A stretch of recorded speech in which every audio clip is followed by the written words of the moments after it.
Boa noite a vocês que estão acompanhando nesse momento aqui na nossa página, no Facebook e também no perfil. Mais um Vem para Aula, na noite de hoje, um Vem para Aula super especial. Tenho uma enorme gratidão por conhecer essa mulher guerreira, essa mulher que é não apenas uma liderança na comunidade, mas ao mesmo tempo um exemplo de pessoa para muita gente que bate na porta da casa dela, da moradia dela, praticamente todos os dias, para falar dos seus problemas, porque ela é um grande ombro para ouvir as pessoas, e nenhuma liderança se faz se não ouve as pessoas, se não participa da vida das pessoas, mas principalmente é uma pessoa que tem uma empatia acima do próprio interesse pessoal. A Sueli Rodrigues, é um prazer te receber aqui, Su. Seja bem-vinda, liderança comunitária, dirigente do Partido Socialismo e Liberdade, companheira de lutas de muito tempo e, mais recentemente, quando eu também decidi ingressar no PSOL, fiquei muito feliz de estar do lado de pessoas como você, que dedicam a sua vida de uma maneira muito altruísta para tentar, de alguma forma, contribuir com a sociedade. E a gente hoje vai falar um pouquinho mais sobre a tua história de vida e sobre esse teu trabalho social de tentar ajudar os outros, muito mais até do que ajudar a si próprio. A gente sabe que quando a gente ajuda a sociedade, a gente está também ajudando a nós mesmos, né? Mas você coloca de lado o teu interesse pessoal para ajudar o próximo, isso é muito bonito. É assim, reconfortante saber que existem pessoas como você na humanidade de hoje, que está difícil, né, da gente acreditar na humanidade.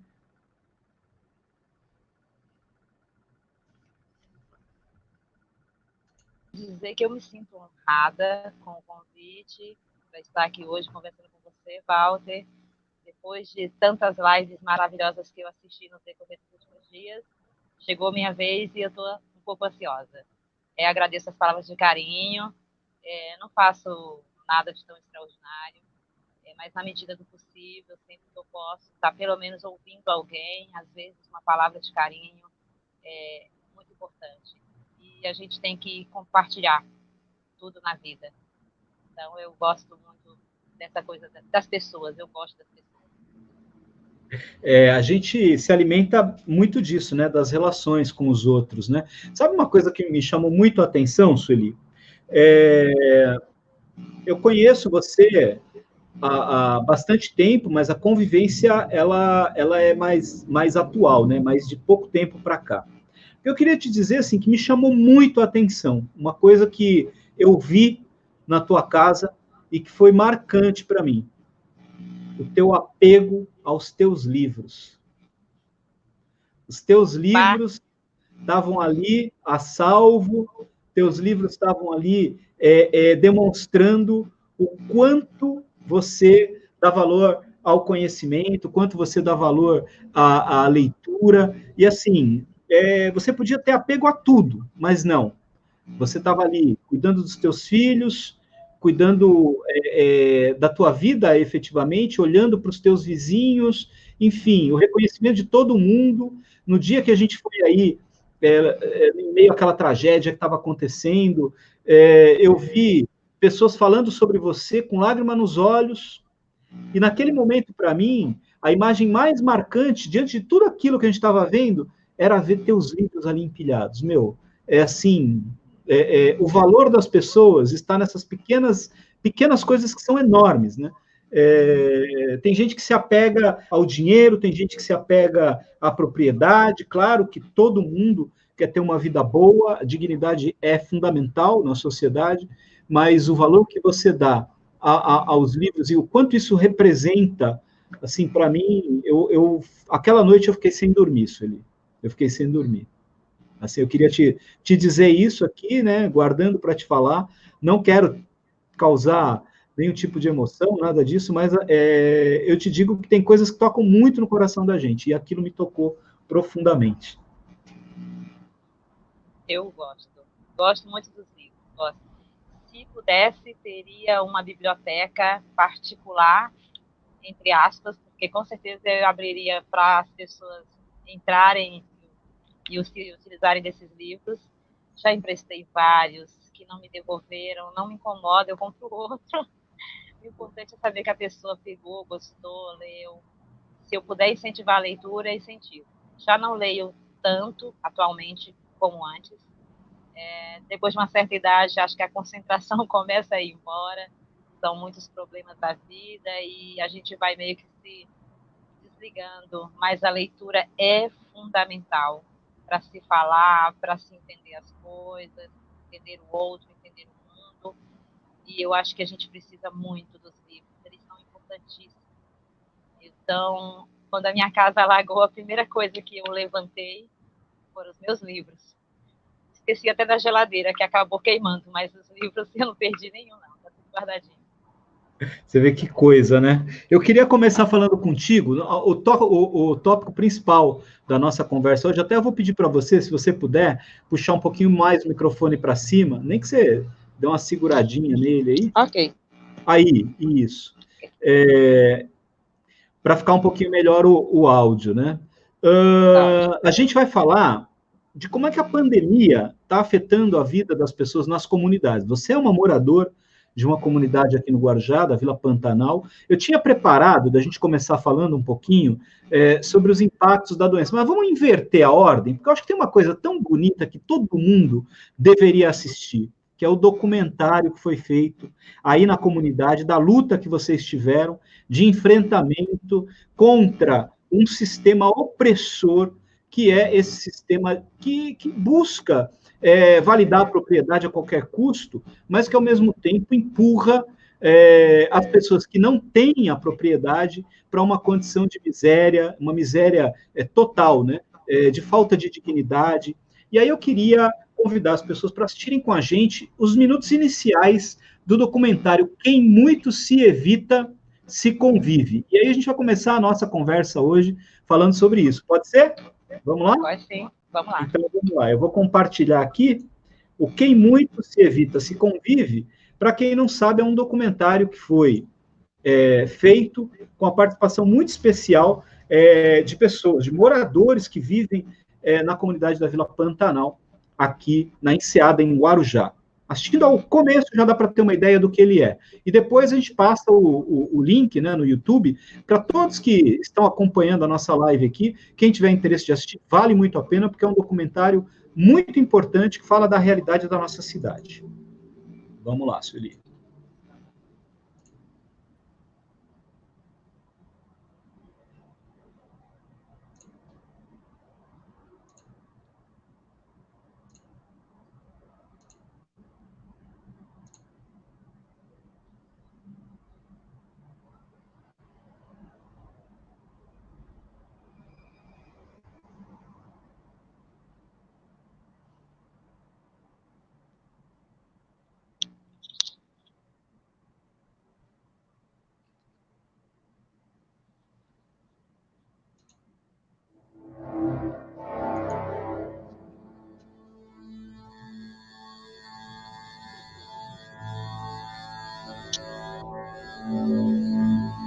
Eu cheguei aqui no Guarujá fazem 20 anos, com um bebê no colo, e morar na Canela há 18 anos. Eu vim do Nordeste, como quase todo mundo, e vim atrás de uma melhoria na vida. Cheguei aqui na comunidade, não conhecia quase ninguém, mas fui bem recebida, morei em cima do morro, no topo do morro, e aos poucos fui conhecendo todo mundo, acabei vindo morar aqui embaixo. É uma vida sofrida, não é fácil, falta praticamente quase tudo assim de estrutura para a gente, mas ao mesmo tempo a gente se sente como se estivesse na nossa terra, até por conta de tantos nordestinos que tem aqui em volta, e a gente vive relativamente bem, só não vivemos melhor por conta dessa incerteza de morar em um terreno que não é nosso, não é legalizado, não é próprio, mas é o pedacinho que a gente conseguiu para construir uma moradia, e nele a gente vai, dia a dia, vai batalhando e vai cuidando dos nossos filhos.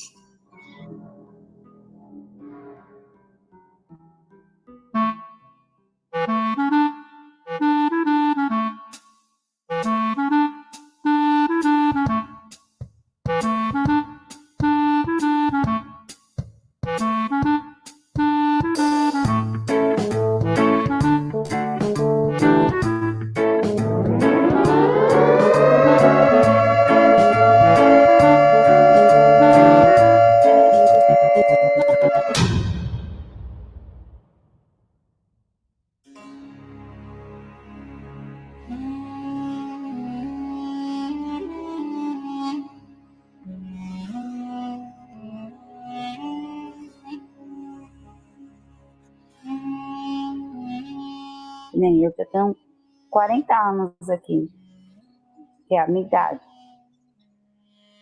Então, é uma vida. Eu comecei a minha vida aqui com a minha mãe, meu pai, meus irmãos, e eu construí a minha própria família aqui também. E hoje tudo mora aqui comigo, e eu acho que se continuarmos, todo mundo começar a vida deles aqui também. Né? É uma coisa que a gente está ouvindo isso aí muito já faz anos. Eu não era nem adulta ainda, eu já ouvia pessoas falando que ia sair tudo. Eu vim da Bahia, fui um homem sofrido lá na Bahia. Eu plantava roça lá, eu roçava mato com foice, machado, plantava o milho, o feijão. Quando chegava na hora do pendão do milho, no mês de janeiro, o sol batia em cima, queimava tudo. Eu criava cabra, criava porco, animal, e os bichinhos estavam morrendo tudo de fome. Aí o meu irmão foi lá e me trouxe aqui para o Guarujá, né? O compadre Arnaldo me vendeu um barraco lá na outra favela de lá em cima do morro. Eu falei, compadre, eu não vou para o Guarujá, porque o boato correu aqui que a prefeitura ia tirar todos os barracos daqui e ia expulsar todo mundo, que tem muito tempo. A gente, especificamente aqui na comunidade da Vila Baiana, no Pantanal, temos uma problemática com relação a essa questão de vez em quando, sempre que muda um prefeito, vem alguém aqui para dizer que a gente vai ter que sair, vamos desocupar, e isso já se arrasta há muitos anos. Quando eu cheguei aqui, eu já ouvia essa conversa. Mas, ano passado, a gente recebeu notificações aqui, tivemos polícia, tivemos fiscais da prefeitura, as pessoas ficaram meio que com medos, mais receosas. Alguém já tinha passado por isso antes, ficou com mais medo ainda. No meu caso, foi a primeira vez, assim, de ter uma notificação na mão, foi a primeira vez. Então, quando eu saí da Bahia, eu vendi o resto das cabras que tinha, os porcos e os bodes, tinha uns animais, égua, cavalo também, burro, vendi tudo. E comprei o barraco na mão dele, né? Mas não invadi nada também, comprei na mão dele, me garantiu que não ia sair. Quando pensou que não, veio o pessoal da prefeitura aqui, deu um papel a gente que ia sair, tudo, eu ainda chorei muito, sentei naquela pedra ali, chorei muito. Aí os guardas falaram, era com polícia e tudo, falou assim, ó, não chora não, fica calmo que é assim mesmo. Vamos ver para frente o que é que pode acontecer, né? Que nem no meu.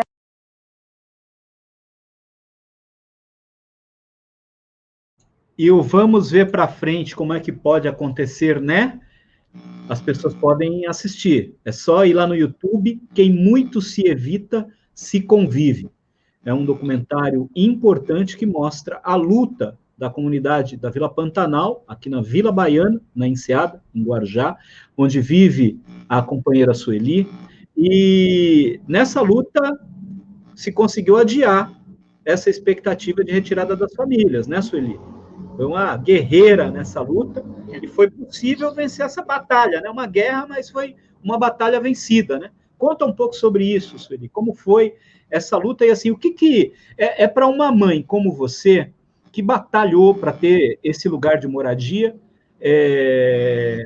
recebeu uma notificação da prefeitura dizendo assim: você tem que sair daqui, você tem que deixar esse lugar onde você colocou todas as suas economias para levantar a sua moradia, e ir para onde você quiser. Se vira aí, saia daqui amanhã, daqui a uma semana, daqui a 5 dias. Como que é a sensação disso para você?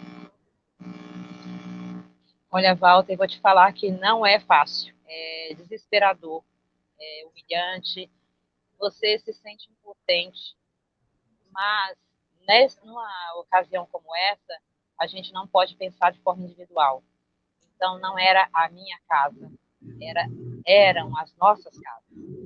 Então, foi aí que a gente começou a conversar com os vizinhos e pensar numa forma de como a gente poderia se organizar para ir contra isso, para poder ficar por mais tempo para ter uma solução. E a gente estava meio perdido, a gente não sabia o que fazer.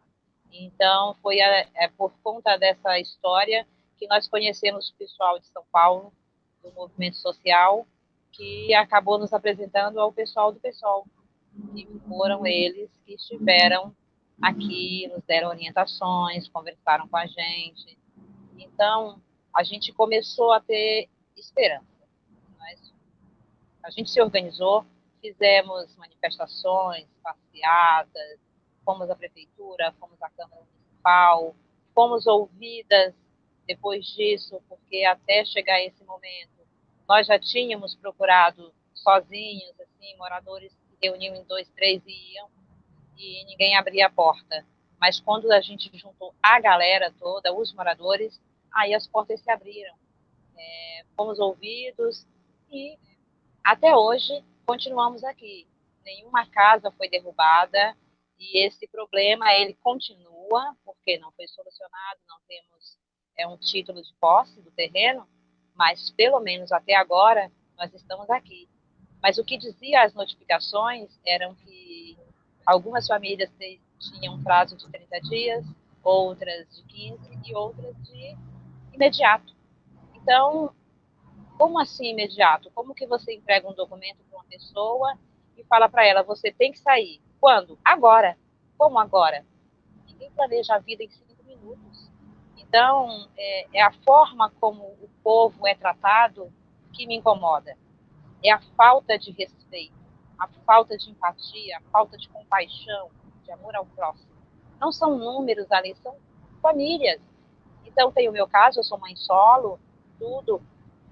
Mas tem muitas outras pessoas com uma história parecida com a minha, mais diferente, mais sofrida, tem idosos, pessoas desempregadas, tudo. Então, é muito dolorido ver a pessoa sem saber o que ela vai fazer amanhã. Eu vou para o trabalho, mas quando eu voltar, será que o meu barraco vai estar lá? Será que vão aproveitar a minha ausência para derrubar o meu barraco? É angustiante. Mas eu... Desculpa. Não, imagina, termina.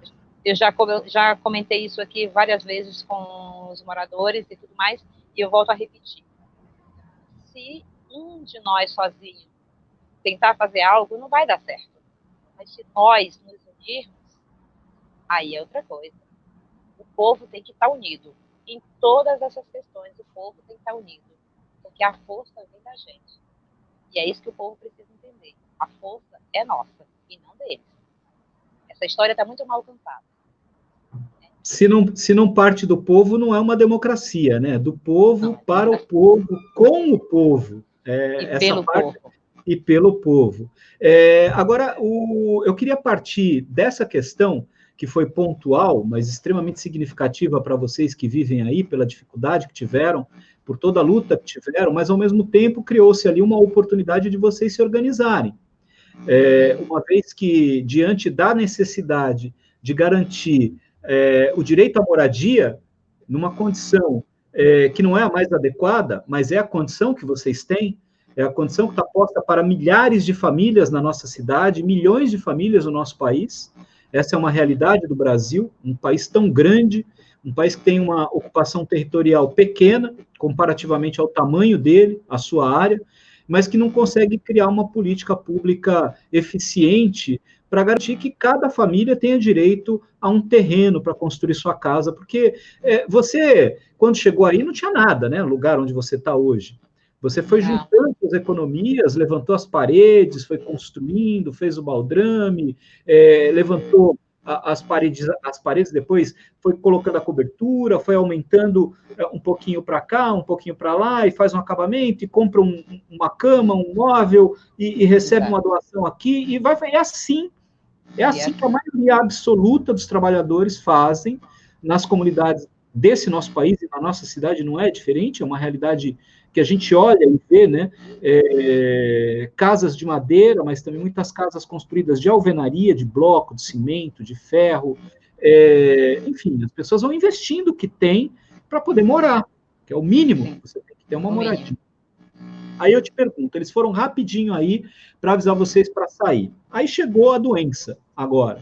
Eu queria entrar nesse aspecto da questão da doença, né, do coronavírus, a Covid-19 está chegando aí, e a gente começou a discutir sobre como é que a gente ia fazer a conversa de hoje, e a gente sabe que essa doença ela veio de cima para baixo, né? Da pirâmide econômica, né? A gente tem aqui uma base da população que está lá nas comunidades, como você está aí na sua comunidade, vivendo, cercado de pessoas, seus vizinhos, e aqui ao redor da cidade é o que a gente mais tem, 1/3 das pessoas que vivem em Guarujá vivem na mesma condição, em áreas que não tem documentação, é título precário. Imagina, fica tranquilo. Mas a Covid-19, ela veio de avião, ela veio por cumbica, ela veio por aeroportos internacionais, ela vem de navio, ela é uma doença que foi trazida de outros países para cá, e quando ela chega com brasileiros que viajaram para o exterior, brasileiros que têm a condição de viajar para o exterior, muitos deles a trabalho, mas também muitos estavam a passeio, em turismo, eles chegam aqui e começam a contaminar os brasileiros. E aí a gente vê que essa doença é uma doença que vai matar, em grande maioria, a população mais vulnerável do nosso país, vulnerável socialmente e economicamente. Ou seja, não é uma maneira pejorativa de dizer, mas é uma realidade. Essa doença vai matar mais pobres. E você que vive numa comunidade cercada por todos os problemas sociais e econômicos que a gente conhece, como é que você enxerga esse cenário, Sueli? Dá mais angústia ainda pensar nisso? Dá. Assistir aos jornais, ver o que está acontecendo lá fora, ver tudo que os governos lá de fora fizeram, estão fazendo até hoje para amenizar os problemas da pandemia, e ver tudo que está acontecendo lá, imaginando com o nosso país, jogando isso para o lado das comunidades, não é assustador, é aterrorizante. É aterrorizante porque na comunidade não há como ter um isolamento social de uma forma efetiva. Como vamos isolar pessoas que moram, como eu, num barraco de 2, 3 cômodos? As famílias são numerosas. Dificilmente você encontra uma moradia que tenha 2 pessoas. Geralmente são de 3 ou mais. Se uma pessoa saiu, trabalhou, se contaminou e veio para casa, como eu vou isolar o meu familiar que foi contaminado? Eu não tenho como isolar. É muito complicado isso. Nós não temos essa estrutura. Nós não temos o saneamento básico. Né? Dizem, então, dando dicas agora, deixa o uniforme lá fora, a roupa que você chegou, lava a mão com sabonete, com sabão, usa o álcool em gel, limpa os pés num pano com cândida antes de entrar em casa. Tá. E quem mora na viela? Que na porta de casa tem um esgoto a céu aberto, que na porta de casa não é cimentado ainda, que tem lama na entrada da sua casa. Onde ela deixa o vírus? Como é que o vírus vai ficar lá fora? Então, esse tipo de coisa que me deixa muito apavorada com a questão da comunidade. Porque a comunidade não tem estrutura, nenhuma delas tem. E somos esquecidos. A informação demora para chegar, tudo aqui demora para chegar. Então, é muito preocupante. É preocupante, as pessoas não têm condições. E a coisa, infelizmente, o cenário que imaginamos para o futuro é muito triste. A prefeitura esteve aí, Sueli, na comunidade em que você vive, aí na Vila Pantanal, nesse período agora do isolamento social, tem passado carro de som aí na porta de vocês, algum agente público, pessoal da saúde, a orientação para as famílias? Como é que está sendo essa abordagem da prefeitura municipal, que é quem está mais próximo, né, da comunidade, é o ente federativo mais próximo da comunidade, no sentido mesmo de orientação, de ouvir as necessidades das pessoas, como você está falando. Como é que vai fazer um isolamento se vocês já estão isolados? Na verdade, vocês são invisíveis, né? A Clara Gurgel, eu queria dar uma passada rapidamente em alguns comentários aqui, convidar você para também, vai falando aí um oi para o pessoal. O Geraldo... Boa noite, gente. O Geraldo Neto está mandando... que bom dar voz às comunidades. A Aldenir, a Dida também. Oi, Walter, Sueli, prazerzão, tua audiência aqui, Dida, querida. O Orlando, boa noite, dizendo que é teu fã, Sueli. Professor Orlando. A Lê, Escala Alfabética, mandando um alô também. Ana Paula Estevam Oliveira, parabéns pela iniciativa das lives. É um momento em que a gente está tentando, de alguma maneira, conversar com as pessoas, Ana Paula. É muito importante essa troca com todos, né? Para a gente construir, de alguma maneira, aí, uma consciência, né? Sobre os problemas que a gente está vivendo. Rafael Moreira, que ontem aqui comigo, Sueli é inspiradora, boa noite. O Rafael hoje saiu, depois de muitos dias, saiu de casa, assustador, né? Assustador. Para quem pode, né? Ele falou, assim, para quem consegue fazer o isolamento, sair de casa é angustiante. E é também angustiante ficar em casa pensando em quem não pode estar isolado. É um problema muito difícil de se lidar. Né? Boa noite do Sidney Bibiano, Roberto Rosário está dando uma boa noite para a gente, a Dal Correia, a Dalva, a Márcia Guedes, falando sua linda para você, a Lê, mandando um fora Bolsonaro, hashtag, Elizabeth Barbosa, boa noite, prazer escutar vocês, pessoas guerreiras. Ela falou, né? A Ale falando sempre presente, a Beth também, né? O André Luan, lembrando do seu Timbó, né?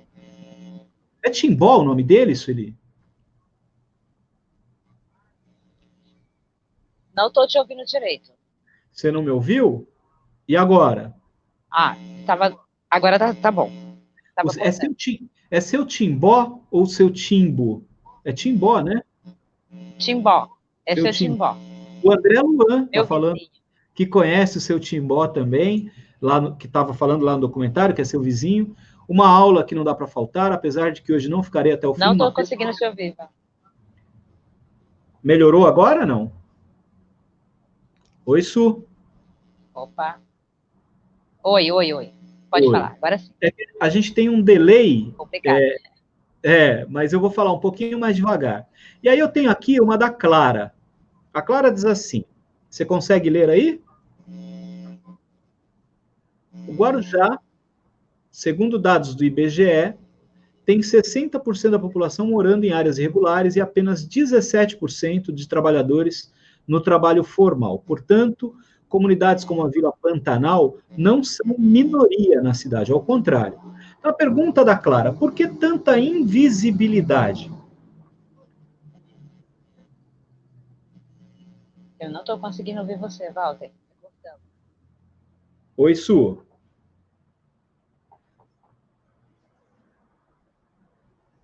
O sinal da Sueli caiu. Vamos ver que ela deve voltar dentro de mais alguns segundos. A internet não está muito boa, né? Mas a Clara, ela faz uma reflexão aqui sobre números, né? Quando a gente olha para a realidade socioeconômica da nossa região, e em particular no Guarujá, esses números eles são ainda mais assustadores, né? Do ponto de vista do choque em relação ao que eles representam, né? A gente tem uma realidade dura aqui na nossa região, e no Guarujá ela é uma realidade mais dura ainda. Só um minutinho que eu vou pôr a Su de volta. Voltou a conexão? Você consegue ouvir agora? Sim, estou ouvindo. Muito bem. Tá. Não, é o sinal da internet, né? A gente está vivenciando esse momento, tá bem difícil mesmo, né? Vou te pedir para falar um pouquinho mais perto do microfone, se você quiser pegar e pôr assim na frente da boca. Tá bom. Okay. Melhorou? Porque tá meio baixo o teu áudio. Melhorou agora? Eu vou pedir para quem está acompanhando a gente, só um minutinho que eu vou ver se eu consigo te ouvir no meu retorno aqui. Não,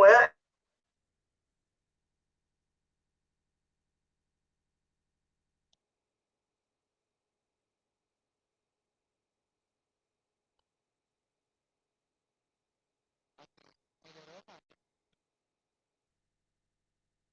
Agora para mim tá mudo.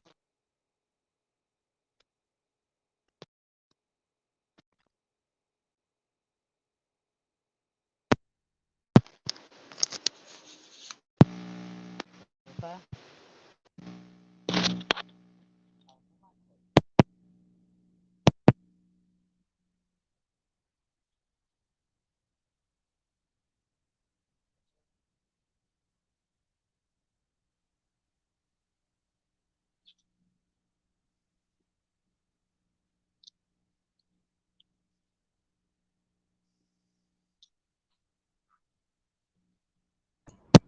Oi, você está me ouvindo agora? Opa, agora sim.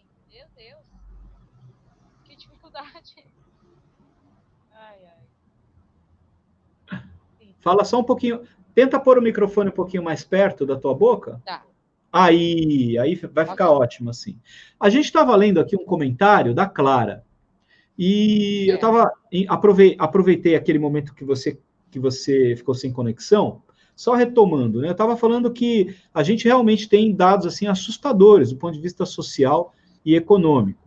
Em Guarujá, parte significativa da população vive em comunidades onde a gente costuma dizer, pelo termo correto, né, que são núcleos de habitação subnormal, ou seja, são lugares em que a gente não tem a garantia da propriedade, ou são áreas de invasão, ou áreas irregulares, ou mesmo áreas públicas que foram ocupadas. E no plano diretor, essas áreas elas são passíveis de regularização fundiária. É um instrumento que o Estatuto da Cidade cria e que permite que o poder público regularize o direito de moradia das pessoas nessas regiões, nessas áreas. O que eu queria te perguntar, Sueli, é que a Clara ela traz o seguinte elemento, né? A gente vive numa cidade que tem 60% das pessoas vivendo em comunidades. E desta população que vive em comunidades, só 17% tem emprego formal. Ou seja, a maioria das pessoas que vivem em comunidades tem que viver de uma maneira muito difícil, buscando a sobrevivência em atividades informais. Hoje a gente tem o microempreendedor individual, o MEI, nós temos hoje a possibilidade do trabalho sem registro em carteira. A possibilidade não, né? É o que acontece e o que sobra, né? Pessoas que trabalham sem registro em carteira, sem nenhum direito, sem nenhuma garantia. Num momento como esse, isso explode, né? Porque essas pessoas elas não estão trabalhando, não estão ganhando dinheiro, não tem como comprar comida para sua casa, não tem como pagar a conta de luz, não tem como pagar água quando elas têm esse serviço oficialmente registrado e tal. E aí, como é que sobrevive numa condição como essa? As pessoas que te procuram, elas apresentam essa natureza de problema. Como é que lida com isso na periferia, nas comunidades, essa realidade, em termos assim, de esperança, né? Você pensar assim, meus filhos, o que será deles? O que a gente pode oferecer de esperança de futuro para as crianças, para os adolescentes que estão vivendo nessa condição na nossa cidade? Eu vou te falar, Walter, que no meu caso, aqui na comunidade, eu fico muito triste e eu ouço diariamente relatos de pessoas, principalmente agora, com essa pandemia, pessoas que estão passando fome porque eram diaristas, eram manicures, o pessoal que trabalhava na praia, o pessoal que fazia seus bicos, né? Faziam seus corres, como dizem. E essas pessoas agora, elas estão desamparadas, elas não têm uma renda, uma reserva para sobreviver, porque uma pessoa que mora em cima do morro, por exemplo, ela não tem uma poupança guardada para emergência. Ela sai de casa de manhã, trabalha na hora do almoço, como dizem, para trazer a janta. Então, agora, nesse momento, é o pior cenário, porque essas pessoas não podem trabalhar, não têm o seu sustento garantido. E o que vai ser delas? Porque no dia a dia, no normal, são os vizinhos que dão uma certa força, como está na pesquisa, 17% dos moradores são trabalhadores formais, então, digamos que esses ajudam em alguma coisa na maioria dos que não têm. Só que agora a gente está num período em que ninguém está podendo ajudar. Está mais complicado, porque muita gente que tem um trabalho formal foi afastado, não está indo poder trabalhar também. Então, isso está complicando demais, demais. E é muito triste porque são muitas famílias. E o que poderia ser feito, você que ouve, que convive com essa realidade, né? O que o poder público deveria fazer que não faz? E eu não estou nem falando nesse sentido mais estrutural, que seria de garantir, por exemplo, o direito das pessoas terem a sua propriedade, de não se trabalhar para tirar as pessoas do lugar em que moram, simplesmente para liberar a área, mas para garantir a sobrevivência delas. Nós tivemos o caso dos deslizamentos, né, que ocorreram recentemente, e a tragédia que se abateu sobre a nossa cidade foi muito grande, morreram cerca de 40 pessoas na cidade, são pessoas que têm uma história de vida, tem quem as ame, né? Tinham quem as amasse e quem continua amando essas pessoas que se foram. Algumas foram famílias inteiras soterradas, numa condição bastante complexa, né? Porque vivem numa área de risco e se colocam no risco porque não tem outra opção, e continuamos vivendo nessa mesma situação, porque muitas das famílias que estão nessas áreas de risco seguem lá, seguem vivendo nessa mesma condição, e isso vai, em algum momento, causar outras tragédias. O que o poder público poderia fazer que não faz? Eu tinha te perguntado, até agora, eles bateram aí para tirar as pessoas. Eles bateram para perguntar o que está faltando? Na realidade, Walter, é assim, quem mora na comunidade sabe que o único braço do Estado que está sempre presente nas comunidades é só a polícia. O restante, para chegar aqui, demora muito, muito. Então, nós temos agora a questão dos deslizamentos, o pessoal que perderam moradia, tiveram moradias demolidas, moradias que foram soterradas, pessoas morreram. E tem gente que até agora não recebeu sequer um auxílio aluguel da prefeitura. E aí, logo em seguida, vem a pandemia. E as pessoas estão sem casa, estão sem o auxílio aluguel, estão sendo orientadas a voltarem para suas casas. Mas que casas? As casas não existem mais. Não eram casas, eram barracos e já não existem. Então, a situação é muito complicada, porque o que era ruim piorou. E o pior pode piorar mais ainda. A tendência é que isso se agrave mais ainda. Porque a questão da moradia em si, no momento agora, ela é muito importante. Como que a gente vai se isolar se não tem aonde? Onde que está o poder público nesse momento? Você tinha me perguntado anteriormente sobre a questão da informação, do carro de som. Sim, o carro de som passou aqui. No mês anterior, na semana do dia 23 de março, por aí, durante uma semana, esse carro passou. Só que depois não passou mais, porque nós estamos vivendo um conflito muito grande também. O governo municipal diz uma coisa, o estadual diz uma coisa, a União diz outra coisa. Então, enquanto o prefeito dizia fiquem em casa, o governador também dizia fiquem em casa, o presidente dizia vão para a rua, bora trabalhar. E aí, isso ficou meio conflitante, o carro de som não passa mais. Agora já tem a flexibilização do nosso comércio, né, que está reabrindo. E onde está o prefeito nessas horas para dar o primeiro suporte já do deslizamento? Porque não todo mundo não recebeu ainda o seu auxílio aluguel, essas famílias estão precisando. Fechou a escola, fechou a creche, tem que fechar, precisamos resguardar as vidas das crianças, dos professores, mas essas crianças, as famílias precisam de auxílio. Por que a prefeitura, ao planejar o fechamento das escolas e tudo, ao saber que a gente entraria nesse isolamento, por que não teve uma logística para distribuir alimentos para essas famílias, para esses alunos?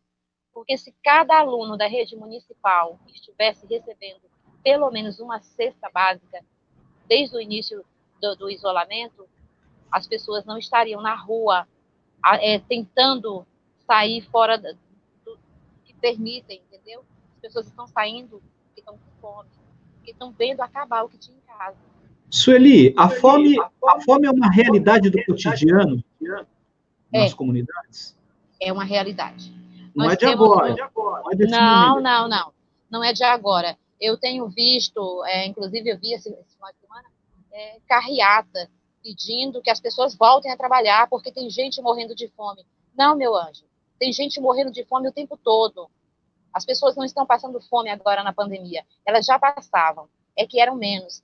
Eu vi essa semana uma fala do presidente da Caixa Econômica, se não me engano, onde ele disse uma coisa que me marcou, que eles fizeram as contas e acharam que esse auxílio emergencial seria para 42 milhões de pessoas. E agora eles estão descobrindo que pode chegar a 50 milhões de invisíveis, de pessoas que eles não sabiam que existiam. E essas 50 milhões de pessoas, elas sobreviveram até o mês passado sozinhas, sem governo, sem prefeito, sem presidente. Elas batalharam todo dia, saíram de suas casas e fizeram o que foi preciso para sobreviver. E agora, nesse momento em que elas precisam de uma ajuda, aí a coisa é bem diferente. Aí tudo fica em análise, tudo demora, tem burocracia, e a fome, como diria o saudoso Betinho, a fome tem pressa, a fome não espera. Eu não sei se eu posso continuar, se você vai me fazer uma outra pergunta, mas aproveitando que eu já estou nesse assunto. Não, você pode continuar. Eu gostaria de falar sobre a questão da merenda. A Prefeitura do Guarujá anunciou que, como forma de ajuda aos seus alunos, estaria distribuindo merenda. Na primeira semana, essa merenda foi preparada e grande parte dela foi jogada no lixo, porque os alunos não estavam indo. Afinal de contas, o carro de som passava dizendo fique em casa. E, ao mesmo tempo, nas escolas estavam abertas para as crianças irem se alimentar. Então, uma coisa não fazia sentido. As crianças não estavam indo porque não vão sozinhas também, né? Seus pais precisavam ir. Mudaram o esquema, então não são todas as escolas que abrem mais, agora é uma escola polo que abre. Então, uma escola abre para atender alunos de várias escolas. E eles esquecem de uma coisa. Quem está indo até lá são pessoas, não são números. Então, uma mãe que tem 2, 3 filhos, e se só um deles estudar, é só esse que ela vai poder alimentar. Os outros não podem. A criança que é do estado, da escola estadual, ela recebe R$55 agora, mas não pode comer na escola da prefeitura. Então, sabe, são coisas que eles fazem que não faz sentido. Não faz sentido. Por que não contabilizar quantos alunos temos? Por que não contabilizar o que temos de estoque em cada escola? Vamos dividir isso, vamos montar kits, como eu vi em várias outras cidades que fizeram isso. Chamem os pais, cada um leva a sua cesta para casa, faça a sua comida em casa, resguarde a sua vida, a sua saúde. Mas a impressão que eu tenho, como moradora da comunidade, como uma mulher pobre, é que a intenção é exatamente essa. Saiam, arrisquem-se e morram. Porque ninguém está nem aí. Porque o pobre, na realidade, só é lembrado nesse país nas vésperas da eleição. A gente não sabe esse ano quando vai ter eleição, como que vai ser. Mas caso fosse seguir o calendário normal, mês de outubro, setembro e outubro é o mês da felicidade. Porque é um mês que todo mundo te abraça, todo mundo dá um tapinha nas tuas costas, te oferecem de tudo. Te oferecem dinheiro, te oferecem cesta, te oferecem tudo o que você quiser. Num período de 40 dias. Passou só daqui a 4 anos.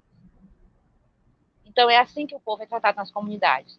Eu ouvi relatos e recebi vídeos de mães de alunos meus que estão sendo humilhados indo para a escola, porque para mim é uma humilhação.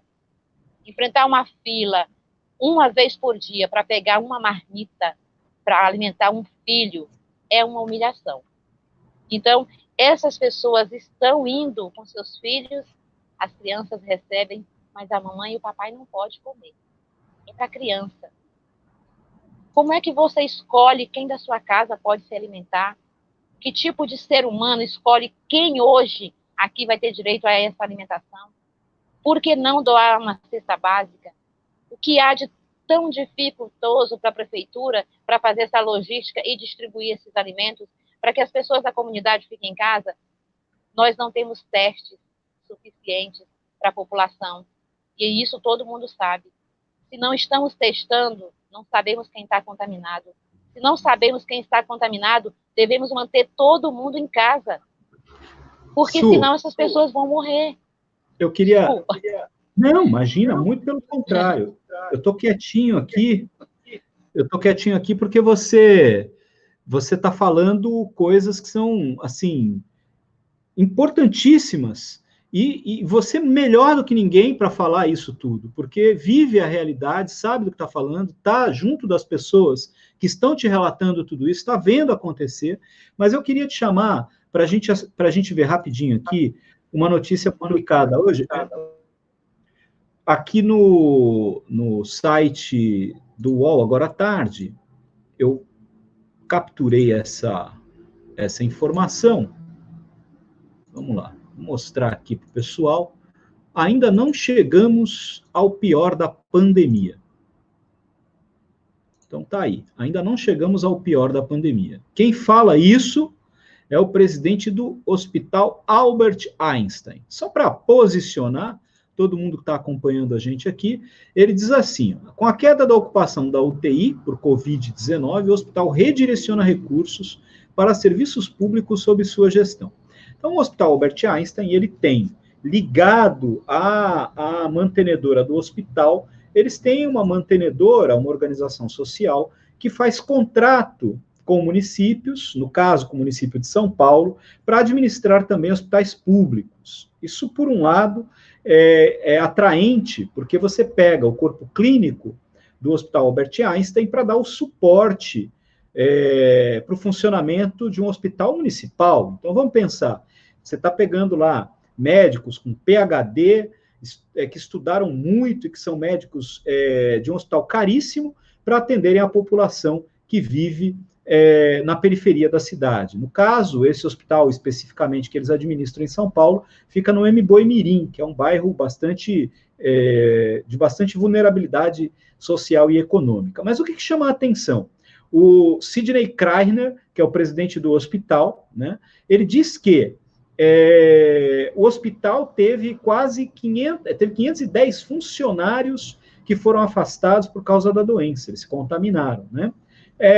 E aí eu vou chamar a atenção para contextualizar com você, Sueli, para a gente poder falar a respeito dessa temática em relação ao seguinte. Bom, o Einstein separou UTIs para atender aos seus pacientes. Quem são os pacientes do Einstein? São pessoas que têm planos de saúde muito caros, não é qualquer plano de saúde, ou que podem pagar o hospital. Um hospital particular, caríssimo, muito caro, inacessível para 99% das pessoas no nosso país. Muito bem. Ele, agora, nesse momento, diz, não chegamos ainda ao pico da doença, mas o meu hospital provavelmente não vai precisar mais das UTIs que nós separamos. Então, nós vamos pegar esses equipamentos que nós separamos aqui e vamos levar para um hospital público. E aí, quando ele diz assim, não chegou ainda o pico da doença, no meu hospital, que é particular, eu não vou usar todos os leitos e eu vou levar para o hospital público, ele está dizendo o quê? Ele está dizendo que a doença vai pegar com força agora as pessoas mais pobres, as pessoas que estão na periferia. E aí a gente vê uma política de abertura, de flexibilização do isolamento. Eu te pergunto, Sueli, a gente é de guerra, a gente é de luta, você falava da merenda, a gente não ficou quieto, a gente falou desde o início que era um erro, nós estávamos certos e eles estavam errados, porque nós avisamos. Fazer a entrega da merenda para o aluno na escola, eles queriam primeiro servir a merenda para o aluno. Nós falamos, isso é errado, porque expõe as pessoas ao risco. Segundo erro, você não está olhando a necessidade das pessoas, porque o aluno que tem fome, na casa dele tem mais 4, 5, 6, 7 pessoas passando fome também. Você vai dar comida para uma criança que está com fome, vai deixar a família com fome? Está errado, era melhor dar comida para as pessoas fazerem em casa, resgatar a dignidade para as pessoas. Isso que a gente espera de uma gestão pública, de alguém que olhe pelas pessoas, porque falaram que iam cuidar da cidade e das pessoas na eleição. Foi essa promessa que fizeram, né? Vestidos de branco, batendo de porta em porta, na moradia das pessoas, foram lá e falaram, não, nós vamos cuidar da cidade, vamos cuidar das pessoas. Aí o morro desbarrancou, foi culpa da chuva, não foi culpa da prefeitura, que foi avisada mais de um ano antes, recebeu uma ordem judicial para tirar as famílias e levá-las para um lugar seguro, a prefeitura não fez nada. Para contratar gente, para conter as encostas, para as encostas não caírem, a prefeitura não fez nada. Quer dizer, a prefeitura não cuidou das pessoas. E as pessoas morreram.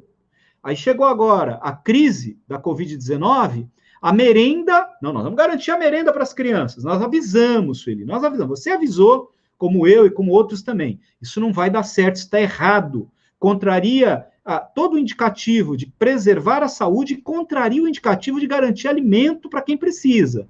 Está errado. Eles jogaram comida fora. Nós temos as fotos e as imagens. Eles jogaram comida no lixo. Fizeram comida e jogaram no lixo. Aí o Ministério Público foi lá e falou, vocês têm que garantir a comida das crianças. Tentaram uma ação equivocada, política, que a gente não age assim, mas foram lá, entraram na justiça, pediram para proibir o fornecimento da merenda, para preservar a saúde dos servidores, erraram, e o juiz falou assim, não, está errado, tem que garantir a comida das crianças, mas tem que garantir também a saúde dos servidores. Aí erraram novamente. Vamos fazer como? Vamos garantir quentinhas. E aí puseram todas as escolas fazendo quentinha, sem fazer um levantamento de quantas crianças efetivamente precisariam, e também desperdiçaram comida para caramba. Depois de muitos dias, de muito dinheiro jogado fora, de muita comida jogada fora, que podia ter alimentado muita gente que estava com fome, tiveram a brilhante ideia de criar escolas polo.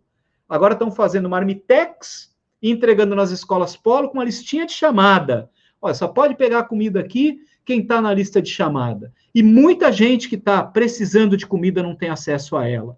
E muitas famílias, só tem uma criança na escola e tem 4, 5 em casa, vão lá pegar aquele marmitex para levar para casa, para dividir em 3, 4, é a única refeição do dia para essas famílias. Então, quem se elegeu dizendo que ia cuidar das pessoas, eu acho que mentiu. O que eu te pergunto, né? Eles venceram. Porque, eu vou cortar o áudio só um minutinho, e aí você já fala, senão fica dando essa reverberação. Mas assim, eu estou me prolongando, mas a pergunta que eu quero te fazer é a seguinte, o presidente Bolsonaro está falando, volta todo mundo. O governador João Dória está dizendo, tem que ficar em casa. A gente que tem consciência sabe que é um problema. Eu, por força de um monte de questões, que eu não gostaria que fosse assim, não que eu não gostaria de ficar em casa, mas eu não gostaria que as pessoas que quisessem ficar em casa, que precisassem ficar em casa, fossem obrigadas a voltar para a rua, a se expor. É a pior injustiça que tem, é de que muitos estão se expondo ao risco. Mas a pergunta, os caras que saíram, esses malucos que saíram no carro para pedir para voltar, falando contra o isolamento, eles venceram a batalha, Sueli? Porque o prefeito decidiu flexibilizar o isolamento e agora todo mundo volta. E o risco aumenta. E o cara lá do Einstein está dizendo que agora que vai vir a cacetada na saúde pública. Agora que a gente vai ver o problema. Manaus já tem vala comum, os números não batem. Manaus enterra 82 por dia, e os números que o Ministério da Saúde divulga foram 180 aproximadamente que morreram. Só em Manaus estão enterrando 82 por dia. Cadê os mortos que não aparecem nos números? Cadê as estatísticas? Nós somos um país de mentiras, de fake news, até em relação ao coronavírus, à Covid-19. E o que eu ia te perguntar, a gente está perdendo essa batalha? Nós vamos deixar as pessoas mais vulneráveis morrerem para salvaguardar a economia, para o dinheiro no bolso dos empresários, porque é para eles que vai esse dinheiro, porque eles vão demitir todo mundo, como já estão demitindo, para contratar depois com carteira verde e amarela, sem pagar os direitos trabalhistas e coisa do tipo? Quer dizer, nós estamos perdendo essa batalha, é isso? Olha, Walter, falando sobre o pessoal da carreata, né? Eles acham que estão ganhando porque o prefeito acabou flexibilizando, o comércio abriu e tudo mais. Mas como bem se sabe, é daqui a alguns dias que a gente vai ver quem estava certo e quem estava errado nessa história. Assim como foi com a distribuição da merenda, que a gente começou desde o início a dizer que não dava certo entregar essa merenda pronta na escola, que não dava certo, que o ideal seria as cestas básicas, a mesma coisa vai acontecer com esse pessoal que saiu de carro, de máscara, pedindo para o seu funcionário voltar a trabalhar, para a economia não quebrar. Esse empresário, daqui a pouquinho, vai descobrir que a economia vai quebrar, sim, porque funcionário morto não trabalha, não bate ponto. Empresário morto também não ganha mais lucro. Então, vamos ter um pouco mais de empatia, de amor pelo próximo. E vamos ter um pouco de sabedoria. Aos empresários de plantão que fizeram isso, eu deixo um recado. Ao invés de você entrar no seu carro, fazer barulho na rua pedindo para o pessoal voltar a trabalhar, use a sua influência e pressione o governo municipal, o estadual e o federal. Pressione o governo para que ajude a sua empresa a se manter de pé após a pandemia. Pressione o governo para que ajude que o seu funcionário fique em casa e fique vivo para voltar depois dessa pandemia. E não o contrário, porque isso é desumano. Você está pensando no seu lucro, você está pensando na economia. Economia não vem antes da vida. A vida vem antes de tudo. Valorize a vida. Você é empresário, você gosta de dinheiro, você precisa de dinheiro. Todos nós gostamos e precisamos. Mas ninguém consegue ganhar dinheiro depois da morte. Então, consciência. É um pouquinho de consciência. O prejuízo deles vai ser grande. E muitos vão se arrepender. Muitos. Aqui, nós estamos vendo aqui, eu estou vendo aqui um comentário da Beth, da Elizabeth Barbosa. É excelente análise sobre o fornecimento da merenda. Só um filho tem direito, outros apenas olham ou dividem os grãos de arroz. É desumano. Tem uma fala aqui do Bibiano, do Sidney Bibiano. Ele traz para a gente aqui a seguinte informação. O CRAS da Enseada está fechado. E hoje liguei lá no número do call center, 3344-4700, e não consegui falar com ninguém. Ele traz mais uma informação que é verdade isso, viu? O GAEMA, Grupo Especial do Ministério Público lá, né, ligado ao Ministério Público, é um grupo especial do meio ambiente aqui da Baixada Santista, repassou 8 milhões de um TAC, um termo de ajuste de conduta, então, uma ação que o Ministério Público conseguiu vencer, o Ministério Público é o advogado do povo, venceu a ação, e aí tinha dinheiro lá no fundo, e o GAEMA repassou 8 milhões para a Prefeitura, para as ações de enfrentamento à Covid-19. A Prefeitura está usando esse dinheiro também para colocar os leitos de UTI, esse hospital de campanha em funcionamento, são 15 milhões que eles estão usando para construir o hospital de campanha, só para o hospital de campanha. E aí o Sidney pergunta assim, eles não podiam usar uma parte desse dinheiro para comprar cesta básica? A pergunta, né, Sueli, quanto custa a operação de funcionamento para o fornecimento das merendas nas escolas? A gente denunciou, eu fiz essa denúncia, que a vontade da prefeitura muito grande no momento de reabrir as escolas, naquela situação pontual, não era só para servir merenda, não era para garantir o pagamento dos contratos. Contrato de limpeza, que é um contrato de milhões de reais, para colocar as pessoas de volta para trabalhar, para poder justificar o pagamento, senão não teria como pagar. O que o João Dória fez em São Paulo? Que eu achei também desumano, porque o que ele fez? Ele cancelou o contrato da merenda, cancelou não, congelou o contrato da merenda e o contrato da limpeza. Ele congelou. E aí o que as empresas fizeram? Demitiram os funcionários. É o que eu digo, é sempre o trabalhador que se lasca, é o trabalhador que se ferra.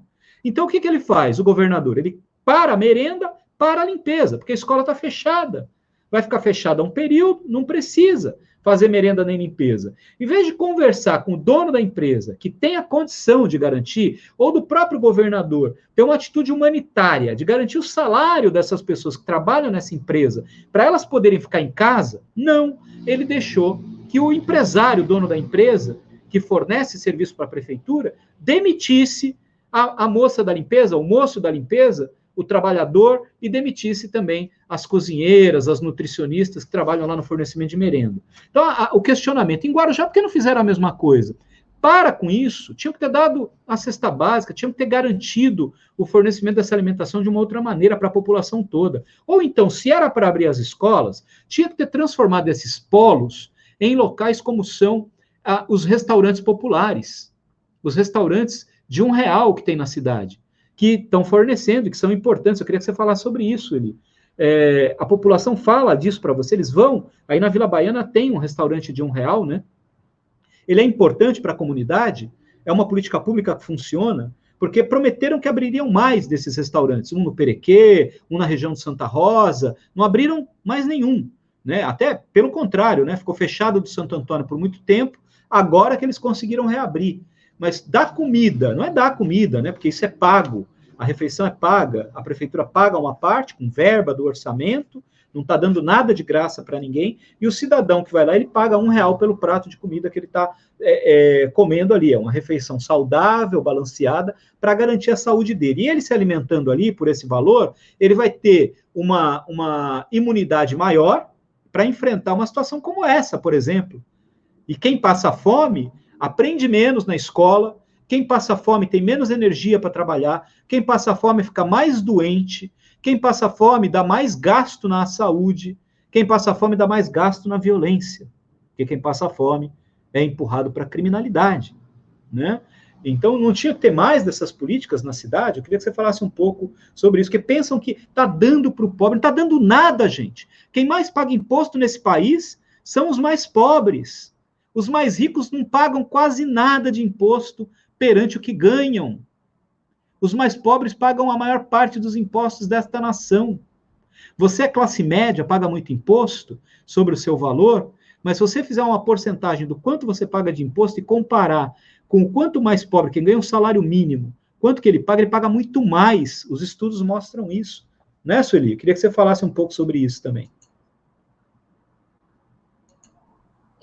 Olha, eu vou te falar, Walter, eu não sei o que passa pela cabeça desse pessoal que, ao chegar ao poder, se esquecem de que estão governando para o povo.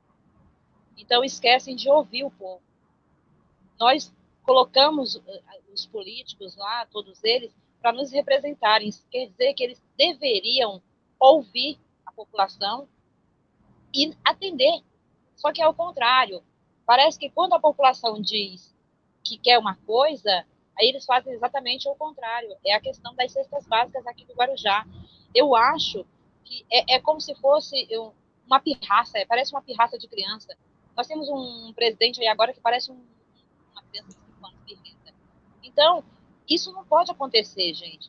Nós somos trabalhadores, nós pagamos impostos, nós temos que ser bem tratados, porque toda a riqueza, não só do Guarujá, que é uma cidade mundialmente conhecida, a pérola do Atlântico e tudo mais, mas não só o Guarujá, como o Brasil inteiro, esse país, essa cidade, é carregado nas nossas costas.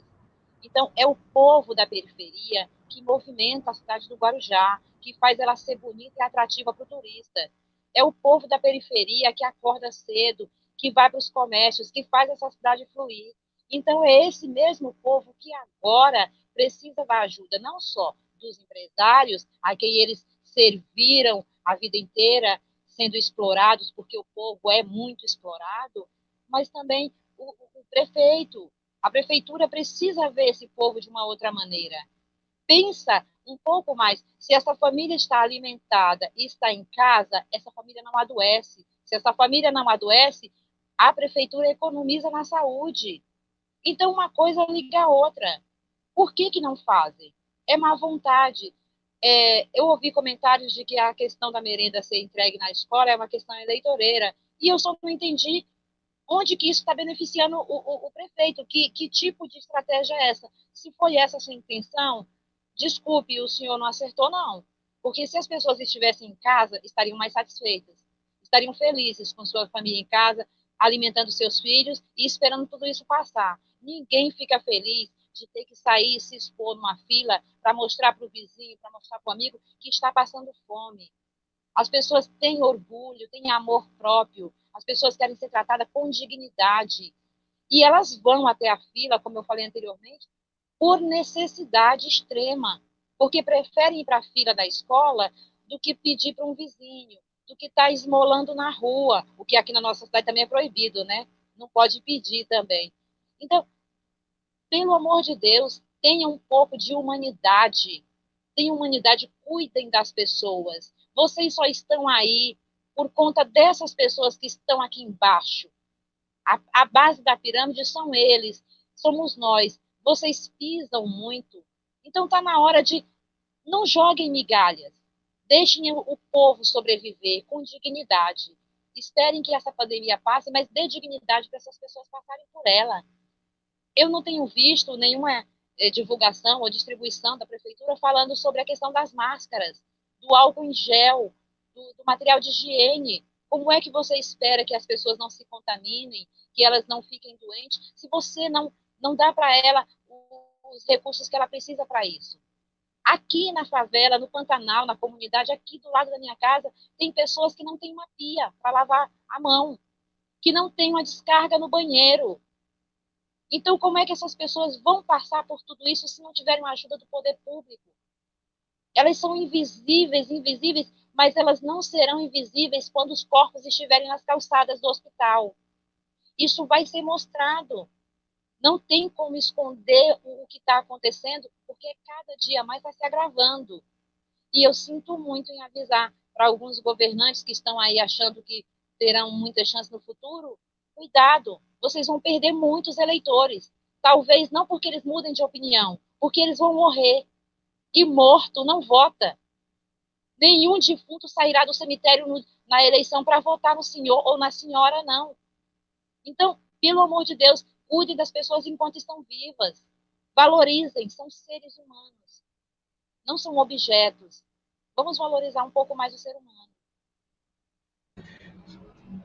É difícil, Sueli, não se emocionar com a sua fala, porque a gente sabe que os efeitos dessa doença serão devastadores, principalmente junto às comunidades. Aqui na nossa cidade, esta é uma realidade do cotidiano.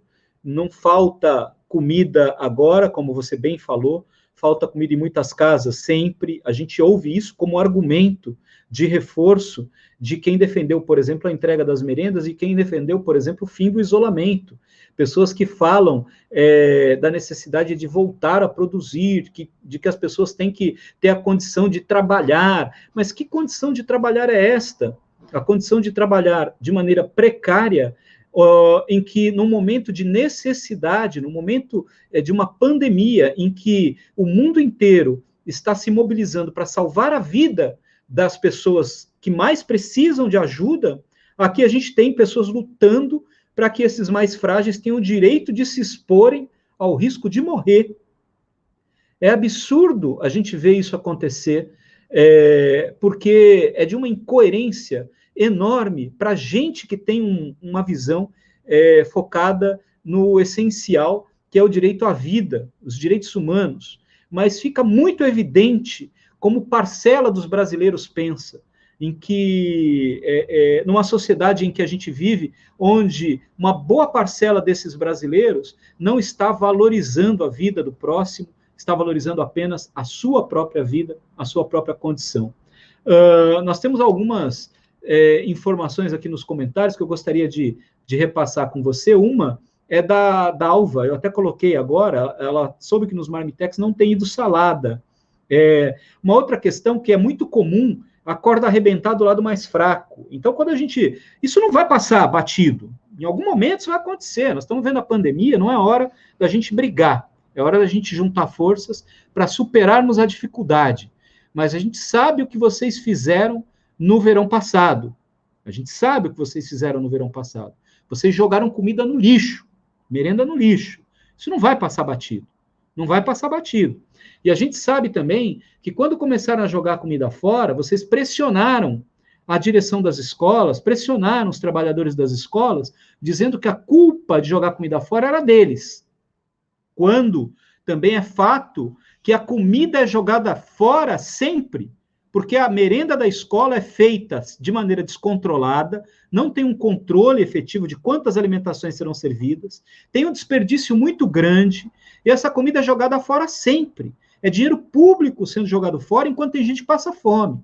E aí a Beth diz assim, que quando fizeram isso, as equipes pegaram os marmitex e saíram distribuindo marmitex pelo bairro, para não receber a culpa de que estava jogando comida fora.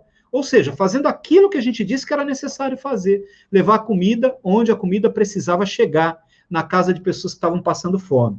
A política pública só funciona quando ela atende ao interesse das pessoas. Quando a gente tem uma rede municipal, que é uma rede capilarizada, grande, que está em todos os bairros, são as escolas, os NEINs, as creches, os centros comunitários, nós temos, em todos os bairros temos equipamentos públicos, mas parece que o poder público não quer se fazer presente, não quer chegar lá. É como se o homem público que decide, ele não quisesse bater na porta das pessoas, fora da eleição, para dizer a elas, estou aqui e vim ouvir o que você precisa para tentar trazer para você aquilo que vai fazer diferença na sua vida. Como você bem falou, é uma máscara, é um álcool gel, é um prato de comida, num momento como esse, mas principalmente a dignidade do trabalho. E aí a gente vê um exemplo, eu queria trazer também aqui para para as pessoas que estão acompanhando a gente. Ontem a gente estava falando, Sueli, eu vou compartilhar rapidamente essa tela aqui, do Banco do Povo. A gente estava falando do Banco do Povo. E aí, olha lá, se você é empreendedor informal ou produtor rural, temos uma linha para que você possa crescer e se formalizar. Eles, no Banco do Povo, é um projeto do governo do estado de São Paulo, que as prefeituras mantêm em parceria. Olha só, eles têm uma linha especial Covid-19. Olha isso, Sueli. Linha especial Covid-19. Vou até aumentar aqui na tela.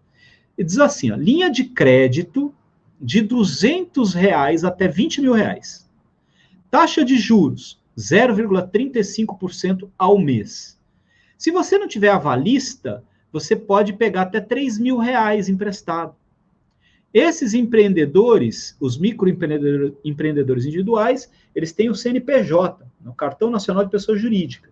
Esses empreendedores só poderão buscar crédito nos municípios onde estão instalados os seus empreendimentos, mediante a comprovação de endereço. A carência para começar a pagar, eu acho que eu abri um negocinho aqui na tela. Carência para começar a pagar, 90 dias para realizar o primeiro pagamento. Prazo de até 36 meses para quitar. Ou seja, o Brasil é um país que tem uma dificuldade muito grande de fomentar. São 50 milhões de invisíveis, está difícil chegar o dinheiro para eles. Caixa Econômica Federal, Corona Voucher, R$ 600, porque os deputados da oposição brigaram, nossa bancada do PSOL brigou lá na Câmara, no Congresso, para garantir esses R$ 600, porque pelo presidente Bolsonaro seria só 200. E aí, brigamos lá, conseguimos 600. O dinheiro não está chegando. Queria que você falasse isso aí. As pessoas que vivem aí na comunidade da Vila Pantanal estão conseguindo receber os R$ 600? Porque a merenda não chegou aí. Estão conseguindo receber os R$ 600? E aí mais? Aí na comunidade, as pessoas conhecem esse projeto do MEI, que elas podem pagar lá R$ 70 por mês, aproximadamente, para ela poder ter o INSS, estar regularizada, pagar o imposto, e num momento como esse até poder pegar um dinheiro. Agora eu te digo, esse dinheiro tinha que chegar a juro negativo. Ele não tinha que chegar pagando 0,35 ao mês. Tinha que chegar aí pagando 0 ao mês. O prazo de 36 meses para pagar devia ser 360 meses para pagar. E a carência de 3 meses tinha que ser uma carência de 30 meses. Porque para a pessoa levantar um dinheiro agora para poder sobreviver, a dignidade de sobreviver, esse dinheiro tinha que chegar aí rápido na mão das pessoas, para elas sobreviverem. Nós estamos falando de sobreviver, gente. Nós não estamos falando de R$ 200 mil, de 20 milhões de reais. Nós estamos falando de R$ 200, 500, R$ 1.000, para que a empresa dela não quebre, para que ela possa se manter, para ela pôr arroz, feijão na mesa, para dar para o filho, para a filha, para a esposa, para garantir a sobrevivência, para respirar e sair dessa crise, para poder ficar em casa. Para muitas famílias, R$ 1.000 garantiria que ela pudesse ficar em casa. Quem trabalha de bandejeiro na praia, o menino, a menina que no final de semana vai lá trabalhar em troca de R$ 50 por dia, de R$ 60 por dia, a moça e a senhora que fazem faxina, em troca de R$ 100 por dia na faxina, R$ 1.000 na vida dela, salvaria a vida dela. E ela teria um respiro para poder sobreviver, porque ela vai atrás. Ela vai conseguir ganhar esse dinheiro depois. Não é isso que a gente quer, mas ela luta. Ela não vai ficar parada em casa esperando. Mas o governo devia estar garantindo que todo mundo pudesse sair dessa vivo, como você falou. Queria que você dissesse como é que está sendo o Corona Voucher aí, e como é que as pessoas enxergam isso aí? Microempreendedor individual, as pessoas aí sabem o que é isso? Olha, o famoso auxílio continua em análise para muita gente.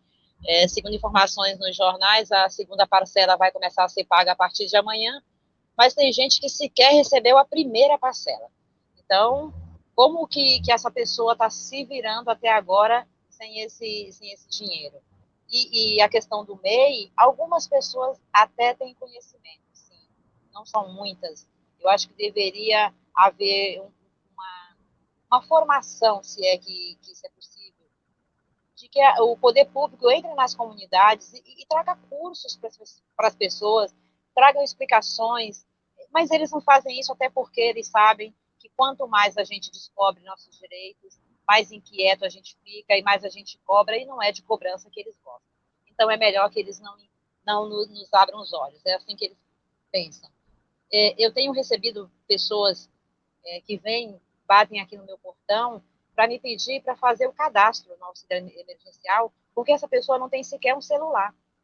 Eu tenho várias pessoas que deram o número do meu telefone na prefeitura por conta do auxílio aluguel, porque elas não têm um número de telefone para contato. Então, é o tipo de pessoa que realmente precisa urgente de uma ajuda e essa ajuda não está chegando. Quando o presidente estava em campanha, ele dizia que ia entrar para desburocratizar. Ele falou muito essa palavra. E aí agora é o contrário. Esse auxílio deveria ser liberado rapidamente, porque é emergencial e ele está demorando muito. Isso, para mim, ao meu ver, no meu pouco conhecimento, é de propósito. É para que o povo se desespere, é para que o povo saia de casa e arrisque a própria vida em busca de sobreviver, de ganhar o seu pão de cada dia. E é por isso que demora tanto. Então, vai ser muito triste as próximas semanas, por conta da pandemia, por conta da má gestão dos nossos políticos, que não tratam seus eleitores, não é nem em questão de eleitores, porque depois que se chega ao poder, você precisa governar para todos, e não para aqueles que te escolheram. Então, está faltando parte da gestão pública olhar o povo da comunidade, o povo mais carente, a base dessa pirâmide, com mais carinho, e ver que esse papel desse pessoal é muito importante. Esses excluídos, esses invisíveis, são eles que estão todo dia saindo de suas casas para que esse país comece a girar, a moer e ter o famoso boom para crescer a economia. Sem o pobre, esse país não chega a lugar nenhum, porque a classe média e a elite, eles não fazem o nosso trabalho. O nosso trabalho somos nós que estamos fazendo. E a gente precisa da ajuda do governo agora por isso. Porque é agora que não podemos sair, não é que não queremos. Nós não podemos. Existe um vírus lá fora que ele não escolhe classe social, mas ele vai atacar principalmente os mais pobres, porque são justamente os mais fracos. São pessoas subnutridas, como você bem falou, pessoas que durante a sua vida já não se alimentaram bem e agora estão passando fome, e são essas pessoas que estão pedindo para que elas arrisquem a vida, para que saiam. Então, aquelas que têm uma certa estrutura e segurança ficam em casa, resguardadas, e deixam o outro sair. Não é assim. Eu tenho lido várias coisas de pessoas dizendo que o governo não tem que dar nada para ninguém. E eu queria dizer para essas pessoas que o governo não está dando.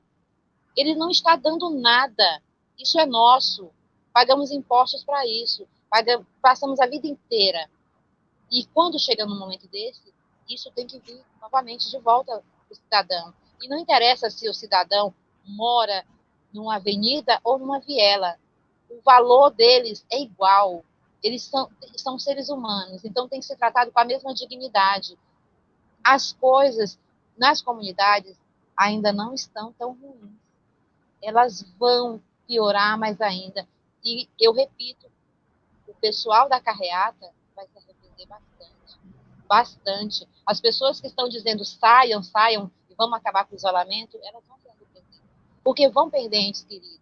E aí é quando vão descobrir que economia não é nada sem a vida.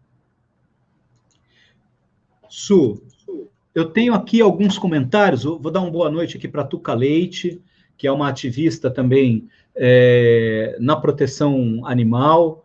Boa noite, Tuca. Deve estar difícil nesse momento também, muitos animais na rua, né, para conseguir ajudar esses animais que ficam abandonados, enfim, contam com a ajuda de pessoas como você.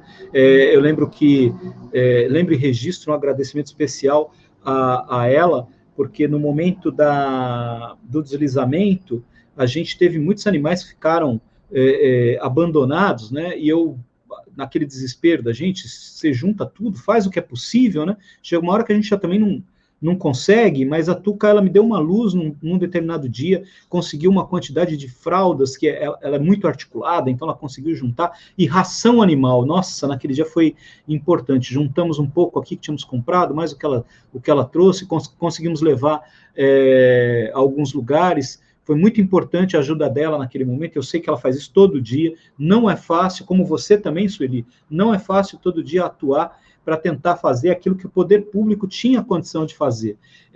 Eu queria fazer dois outros registros aqui, um do Orlando, né? O Orlando, ele está dizendo assim, né, que este governo aumentou os informais e chamam de invisíveis. Não eram, porque o IBGE sempre mostrou a existência deles e do aumento da pobreza, por consequência das políticas defendidas pela equipe do Bolsonaro. A política do Bolsonaro é essa mesmo, né? E eu queria contar rapidamente aqui uma outra questão importante, que é a do calote, né? O Bibiano, ele é muito bem informado, olha lá, de novo, ele traz mais uma informação quentíssima, diz assim, e isso daqui está divulgado pela própria prefeitura, né?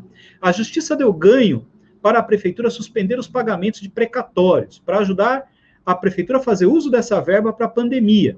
E ele pergunta, quando que a prefeitura vai usar esse dinheiro e fazer jus, começar a fazer jus a esse dinheiro? Usar esse dinheiro realmente para combater a pandemia, os efeitos perversos da pandemia, junto a quem mais precisa. O que é o precatório? O precatório é promessa de pagamento. Você ganhou uma ação contra o poder público, por força de lei, tem o direito de te pagar de acordo com uma ordem cronológica. Aquela história, devo, não nego, pago quando puder. Você entra na fila e ele vai pagando de acordo com uma ordem cronológica. A lei diz que tem prioridade quem é idoso, né, quem tem doença terminal, e aí tem as prioridades, e todo mundo está lá na fila esperando, então tu imagina o último que está na fila para receber um direito garantido, que é um direito, ok? Alguns desses direitos a gente contesta, porque são imorais, mas muitos são direitos garantidos, uma indenização trabalhista, ou uma indenização por desapropriação, hoje já não pode mais desapropriar sem pagar, desapropriou tem que pagar na hora, mas antigamente podia, né? Ou um desmoronamento por culpa do poder público, e aí a prefeitura é lá culpada e tem que indenizar a família, entra tudo na fila para receber. Agora o prefeito ganhou o direito de dar o calote. Então, assim, ele não vai precisar pagar. Ele está, ufa, vou poder respirar, porque, se eu não me engano, são 75 milhões, ou 35 ou 75 de valor desse ano, que ainda não foi pago, que ele teria que pagar até o final do ano, ele ganhou na justiça o direito de não pagar. Beleza, uma hora ele vai ter que pagar. Ok? Mas com esse dinheiro que ele economiza de não ter que pagar agora, será que esse dinheiro não podia estar chegando para essas famílias que mais precisam na periferia? Porque as famílias aí da Vila Pantanal não sabem disso, né, Sueli? Elas não sabem. Elas não sabem. Já vou abrir teu áudio de novo, mas aí eu queria trazer rapidamente aqui a seguinte informação. Você lê muito, e a Revolução Industrial criou um mecanismo que o Brasil copiou na ditadura. Isso começou lá na ditadura Vargas, se eu não estou enganado. Mas foi criado lá no século XIX, século XVIII para o XIX, e aí no século XIX, com a indústria consolidada, já tomando as ruas de Londres, zona urbana, você tem uma ideia, lá no começo do século XIX, Londres já tinha 1 milhão de habitantes. Era uma mega cidade. Imagina viver 1 milhão de pessoas naquela condição, naquele lugar. Mas, para a indústria conseguir mão de obra, eles criaram uma lei, que eles chamavam de lei anti-vagabundagem. Eu lembro quando era criança, que meu pai dizia assim, você não fique na rua depois das 10 da noite, porque senão a viatura vai te pegar, vai te tirar da rua, não pode. Porque tinha isso, né? Você tinha que andar com a carteira de trabalho na rua depois das 10 da noite, senão você era considerado vagabundo. Mas por que vem isso? Lá da época da Revolução Industrial. Porque ninguém queria trabalhar na indústria, não. Ninguém queria trabalhar na indústria. Trabalhar na indústria significava morrer cedo, mais cedo ainda. Era uma condição degradante, desumana, um ambiente insalubre, onde você respirava um ar contaminado por enxofre da queima do carvão que fazia as máquinas funcionarem, uma temperatura altíssima, sem uniforme, sem proteção individual, nada disso, e ainda com castigo físico. Se você não produzisse o suficiente, eles podiam te castigar fisicamente. Você era quase um escravo, era um escravo de um sistema, mas você recebeu um negócio chamado salário. Olha que coisa, né? Você recebia lá um valor que eles pagavam quando eles queriam e como eles queriam. Aí agora, a gente está vivendo de novo essa realidade, né? Porque o patrão está de carro buzinando na rua, falando assim: volta para o trabalho. Volta para o trabalho, senão você não vai receber. Você não vai ter direito de comer. E o poder público, que a gente elege, poder público, para proteger a gente, dá as mãos a essas pessoas. E permite que isso aconteça. Que parte das pessoas que deveriam também estar preservadas em casa, porque tem gente que tem que estar na guerra, que são os trabalhadores da saúde, da segurança pública, da limpeza urbana, do setor de fornecimento de alimentos, porque a gente não pode ficar sem comer. Esses têm que estar na guerra, mas para eles estarem na guerra, eles tinham que ter uma proteção maior. Qual é a proteção deles? Estarem realmente protegidos, com direito a todos os meios de segurança, máscara e etc., e que os demais que não precisam estar na rua ficassem em casa, resguardados, para que a doença não chegasse e não tivesse que fazer fila na porta do hospital e morrer gente sem atendimento, como já está acontecendo no nosso país. É muito triste tudo isso, ele. Queria que você falasse, para a gente tentar direcionar para o encerramento a nossa conversa, um pouco sobre isso, porque eu estou até emocionado de conversar contigo. Walter, é o que eu falei há pouco. O pessoal da comunidade, das periferias, eles não, como bem disse o Bibiano, eles não são invisíveis, porque o IBGE já sabia, já tem essa contagem, sabe? Mas para os políticos, e não todos, né, mas infelizmente para alguns que estão atualmente no poder, essa galera não se importa com o pobre é descartável, até porque eles sabem que tem muito pobre, né? Infelizmente, nós somos milhões, e se morre um, tem outro para repor. É praticamente isso que o político está fazendo com a gente. Eles não estão se importando porque sabem que somos muitos, sabem que não morreremos todos. Então, é hora do trabalhador se unir. Gente, vamos parar de brigar na rede social, de ficar defendendo fulano ou beltrano. Vamos procurar cobrar dos governantes, dos nossos governantes, sejam na esfera municipal, estadual ou da União, mas cobrar todos nós trabalhadores. Não vamos nos dividir entre nós mesmos, vamos nos unir, porque o poder público já deu as mãos aos empresários e virou as costas para nós. Então está na hora da gente que é trabalhador dar as mãos e enfrentá-los. Dizer para eles que estamos aqui, que nós sabemos nossos direitos, nós não vamos sair de casa, nós precisamos fazer isso. A única coisa que o pobre tem é a vida. O pobre, quando morre, não deixa nada. O trabalhador não deixa nada. Ele só deixa a saudade e o amor para os seus familiares, só isso. Nós não temos nada, temos apenas a vida. Nós não vamos abrir mão da nossa vida por conta de economia. Vamos cobrar de nossos governantes a postura que lhes é devida. Vocês precisam olhar o povo com respeito.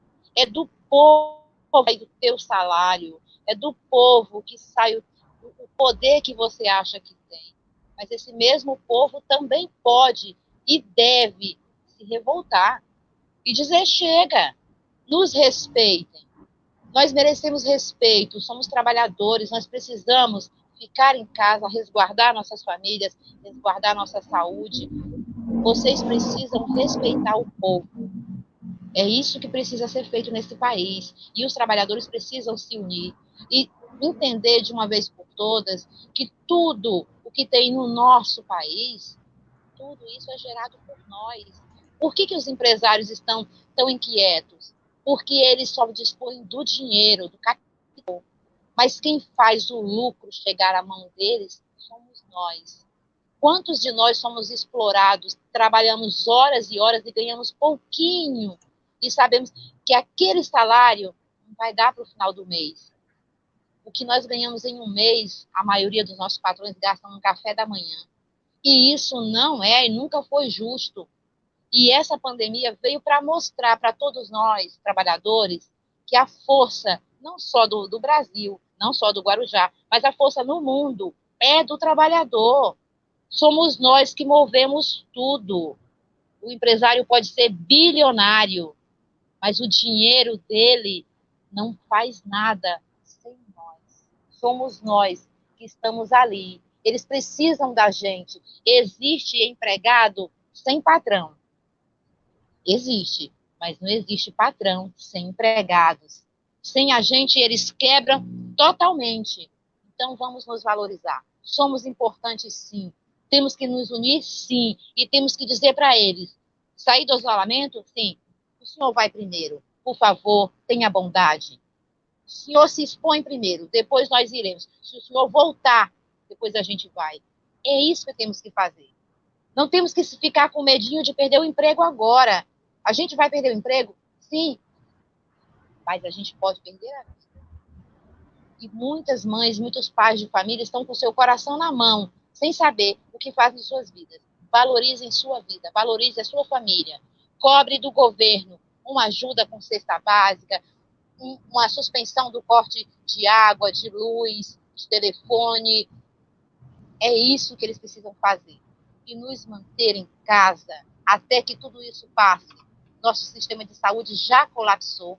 Nós estamos vendo em Manaus valas com 10 corpos ao mesmo tempo. Pessoas que estão velando um caixão que nem sequer sabem se o seu ente querido está lá dentro. Eu vi uma moça chorando, dizendo, eu não sei se é o meu parente que está aqui. E nós vamos sair de casa para enfrentar esse vírus por conta de um emprego. E todo o dinheiro que esse país tem. Quando essa pandemia acabar, nós veremos nos jornais, infelizmente, que houve desvio de verba. Das verbas da pandemia, muita coisa está sendo desviada. E isso virá público depois. E para onde está indo esse dinheiro? E por que o mais básico do ser humano não é feito por ele agora? Esses R$600 é o mínimo. Uma cesta básica é o mínimo. É para a subsistência do ser humano. Não é para enriquecer ninguém. E ninguém quer ficar em casa por preguiça. Todos nós precisamos ter uma chance. E a única chance do pobre é se ele ficar no isolamento. Porque ele não tem dinheiro para ir para um Albert Einstein da vida, para ir para um Sírio-Libanês. No nosso caso aqui, é Panda Rodoviária. É o hospital de campanha, lá na base aérea. Então, nós não temos condições para isso. Mas nós podemos nos impor, nos unir e não sairmos de casa para trabalhar, caso tudo seja reaberto. Se não nos dão segurança para trabalhar, não devemos ir. Não devemos. E eu tenho certeza que esse país poderá ser um outro depois que tudo isso passar. Se o trabalhador brasileiro descobrir a importância que ele tem. Basta o trabalhador pensar na importância dele. Sueli, a gente está indo para o final, mas tem algumas coisas que complementam bem a sua fala. A primeira delas é essa daqui, ó. Embora o problema seja grave, né, olha isso, as bolsas de valores não pararam. Né? Nós estamos em isolamento, mas as bolsas não pararam. Olha lá, índices da China fecham em alta com expectativa de investidores por estímulos. Então, a crise gera oportunidade para muita gente. E mais uma aqui, só para chamar a atenção, né? Dólar e ouro lideram ganhos e bolsa tem pior trimestre da história, mas ela fechou em alta, de 1,81%. Não tem como. Por mais que a crise seja grande, quem mexe com bolsa de valores ganha muito dinheiro. Então, a gente tem que entender isso. A vida deles está preservada, o ganho deles está preservado, com crise, sem crise, com coronavírus, sem coronavírus, o dinheiro segue circulando. Agora, ele não chega na mão de quem mais precisa, que são as pessoas que nesse momento precisam de um pouco de dinheiro para ter dignidade de sobrevivência e que depois que tudo isso passar, seguirão precisando de um pouco de dinheiro para continuarem tendo dignidade e direito à sobrevivência. E para encerrar esse comentário, eu quero compartilhar também uma outra questão, que você fala de luta, de união, né? E aqui a gente tem uma questão da divisão. Eu sou um pouco cético nisso, viu? Acho que é muito difícil a gente não ter essa divisão. Mas me chama a atenção isso aqui, ó. Essa imagem que a gente está vendo aqui na tela, Su, essa imagem que está aqui, eu vou até pôr ela inteira, né? Esse monte de gente aqui nessa praça, isso aqui foi nesses dias, que se não me engano foi ontem, né? Milhares de israelenses, foi anteontem, se manifestaram na noite de domingo em Tel Aviv, milhares de israelenses, contra as ameaças, segundo os organizadores, para a democracia de Israel no contexto de negociações entre o primeiro-ministro Benjamin Netanyahu e seu ex-rival Benny Gantz, em busca de formar um governo. Já fizeram 3 eleições e não chegaram ao governo. Os israelenses lá foram para a rua, mantendo o distanciamento social, mesmo num protesto contra o governo. Olha lá, eles estão separadinhos um do outro, mas eles não deixaram de fazer o protesto deles, de lutar.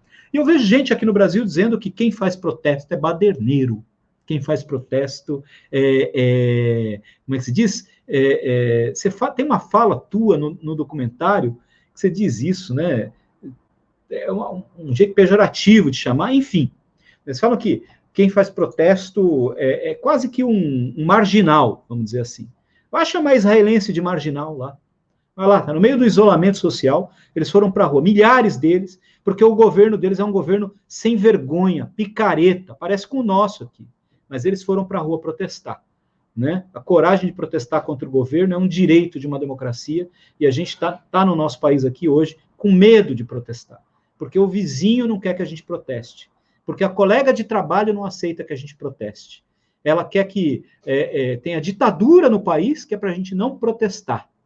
A gente não protestar. Vocês estão enganados, nós vamos seguir protestando, sim, contra esse governo picareta, sem vergonha, de miliciano, bandido. Esse cara devia estar preso, não na presidência. Desculpa, Sueli, pode fazer o encerramento. Eu vou deixar você fazer o encerramento. Bom, eu queria agradecer por ter feito esse bate-papo contigo, Walter. Estava muito ansiosa, confesso que dei uma relaxada e tudo mais. E eu queria aproveitar esses minutinhos finais para reforçar isso. Gente, vamos nos unir. Esse país é nosso. Nós não temos que ficar nos escondendo, nós não temos que ficar abaixando a cabeça para ninguém, não. Nós somos trabalhadores, somos pessoas que merecem respeito. Nós temos que nos unir, o país é nosso. Então, pelo amor de Deus, vamos parar com essa guerra entre um e o outro e vamos nos unir. Mas, para isso, a gente precisa estar consciente do que é que nós queremos. Nós queremos democracia. Nada de ditadura, nada de AI-5. Estudem, leiam, descubram o que aconteceu na ditadura, descubram o que aconteceu no AI-5. Parem de ouvir as fake news que vem no WhatsApp, porque vem cada uma que, meu Deus, pensem no futuro de seus filhos, de seus netos, no seu próprio futuro. Porque quem está pedindo AI-5 agora, talvez não vai gostar se ele chegar. Nós temos liberdade. Eu gosto muito da democracia, eu gosto muito dessa liberdade de poder manifestar o meu pensamento, de poder dizer o que eu penso, e eu tenho certeza que numa ditadura a minha cabeça rolaria cedo. Porque eu não me calaria. Eu não sou do tipo que se cala. Então, eu já ouvi algumas coisas e eu estou aqui para afirmar, eu não me calo. Se for para protestar pessoalmente, estarei lá. Se for via internet, estarei por aqui. Mas calada, jamais. Então, a gente precisa, o Brasil precisa mostrar que tem força, porque nós temos muita gente em casa agora, que eu tenho certeza que deve estar pensando, é isso mesmo, você tem valor, o trabalho que você faz é muito importante, não se sinta menos, porque o seu trabalho seu trabalho é muito importante, você é muito importante, e você merece ser tratado com respeito por todos os governantes, e você tem direitos, e tem que exigi-los. Se não podemos sair às ruas, vamos para as redes sociais. Vamos procurar o e-mail dos nossos governantes, as suas redes sociais. Vamos lá, vamos apontar as críticas, vamos apontar soluções, vamos dizer para eles o que está errado, vamos dizer para eles o que nós queremos, porque é para isso que eles estão lá, para atender a nossa demanda. É para isso que eles estão lá. Não é para nos impor regras e dizer, vou cuidar dessa parte da outra, não. É para cuidar de todos, independente de quem seja e de em quem tenha votado. A gente precisa de respeito, precisa de união e precisa dizer, basta, chega, ditadura nunca mais e fora Bolsonaro, que eu tinha que fazer isso. Fora, já deu, chega. Sueli, é isso mesmo. É difícil, mas é isso mesmo. Eu queria chamar as pessoas agora, avisá-las da programação da gente amanhã. Amanhã nós estaremos aqui no mesmo horário, às 18h50.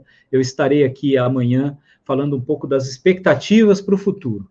Sustentabilidade e economia solidária podem ser um caminho de saída para esta crise que nós estamos vivendo. Estarei amanhã no Vem para a Aula conversando com o coordenador do Livres, que é um projeto de economia solidária e de sustentabilidade e de consumo consciente, que está de vento em popa, gerando oportunidade de sobrevivência para famílias de agricultores e gerando consumo consciente e de qualidade para pessoas que são trabalhadoras e que estão comprando de uma maneira colaborativa. A gente vai explicar como funciona o Livres e de que maneira isso pode contribuir para que a gente tenha uma economia mais sustentável, como uma alternativa para sairmos desta crise. O Guilherme Prado, que vai estar aqui comigo amanhã, grande companheiro de lutas, e eu queria também chamar a atenção, como tenho feito todas as noites, mas antes, para os números, né, da doença aqui na cidade, mas antes disso, avisando que na sexta-feira também eu tenho uma programação com a nutricionista Alana, ela vai estar aqui comigo, Alana Vale, a nutricionista Alana Vale, vai estar falando comigo aqui sobre como que a nutrição pode ser importante nesse momento para as pessoas. Agora, claro, a gente vai falar da realidade da nutrição possível para as pessoas que vivem aqui em Guarujá, né? Dicas aí de uma pessoa que conhece muito desse tema para ajudar a gente a não sair pior de saúde do que a gente está entrando nesse período de isolamento. E avisá-los também que sábado, gente. A Alessandra, ontem, a gente estava na nossa live aqui, anteontem, perdão, a Alê, ela conversando comigo, ela falou do sarau escalafobético. E aí a gente teve a ideia de fazermos um sarau escalafobético live. Tá na moda fazer as lives de artistas? Pois então nós vamos fazer a live de artistas aqui. Vai ser sábado, às 3h50 da tarde, às 15h50. E olha quem já está confirmado. A Clara Gurgel, que é ativista feminista. A Sueli vai estar aqui fazendo uma leitura de um poema. Você separou um poema para fazer leitura, né? Você vai encerrar com seu poema, não? Vai encerrar com um poema. O Marco Velho Monge, músico. Márcia Guedes, poeta e contadora de histórias. Vidá Santos, ator e produtor cultural. O Nado Podreira, músico. Música de qualidade, hein?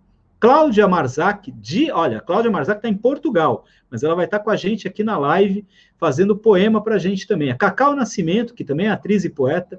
O Cristóvão Ferreira, poeta. O Fabinho Lopes, músico aqui da cidade. O Luiz Bonelli, ator e produtor. O Diego Laco, contador de histórias. O Zé Renato, poeta e cantor. O Ivan de Ferraz, poeta e cordelista, vai estar com a gente aqui também. O Odair Dias, o Américo Gonçalves, o Mequinho, vai estar também fazendo música, bom som para nós. O arte educador Ricardo Delfino, a Socorro Nascimento, poeta, e o Newton Milanês, que é ator, também vai estar fazendo uma performance para nós. Olha, gente, a live vai ser apresentada pela Alessandra Escalafobética. Vai ser sábado às 3h50 no YouTube e também aqui no Facebook. A gente vai estar divulgando isso para todo mundo participar. E os números do coronavírus, esses aqui são os números de ontem. 85 casos de coronavírus confirmados ontem na cidade. 318 esperando o resultado de exame. 33 internados e 16 em UTI. E os números de agora à tarde. 98 casos confirmados já. 189 descartados, 318 aguardando resultado. Então, nós podemos ter aqui uma parcela muito maior de pessoas já contaminadas na cidade, levando em conta que a grande maioria das pessoas nem sabe que está contaminada. São 32 internados, 15 em UTI, 8 óbitos sendo investigados, e já temos 3 óbitos confirmados por Covid-19 na cidade. Sueli, você termina com o poema e eu vou me despedindo do pessoal. Eu já não volto, é só contigo agora. Tudo bem. Imagine o Brasil liberto. Imagine. Imagine o Brasil dando certo. Imagine. Imagine você numa ilha deserta com seu amor, com sua flor, cheirando a flor. Imagine o amanhecer no Guarujá. Imagine. Imagine o salário da gente aumentando. Imagine você sendo ouvido por quem nem te enxerga. Imagine o fim da corrupção. Imagine o amor reinando. Isso sim é imaginação. Boa noite, obrigada a todos. Um grande abraço a todos. Voltamos amanhã. Eu espero vocês. Vem para a aula, às 8h50. Fiquem com Deus. Nos vemos amanhã. Obrigada pelo convite. Eu que te agradeço.